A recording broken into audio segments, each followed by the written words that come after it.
دا وګوره ملګري دا یو رقبه ده په سرګوده کې د اورې باغ دی ډېر مزیدار او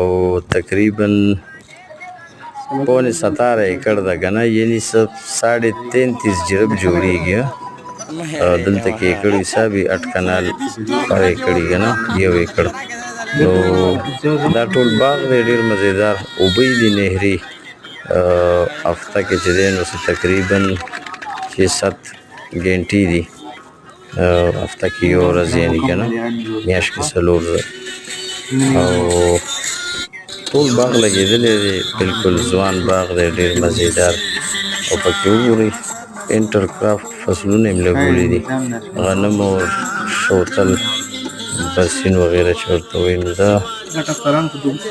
ټول پروګرام وګوره د ویډیو کې دی که نه لږ غونډې پرې غور او فکر وکړه ځان پرې پوه کړه بیا ماته ووایه یو د 3.5 کروړو نه وارې 4 کروړو پورې راته ختمېږي انشاءالله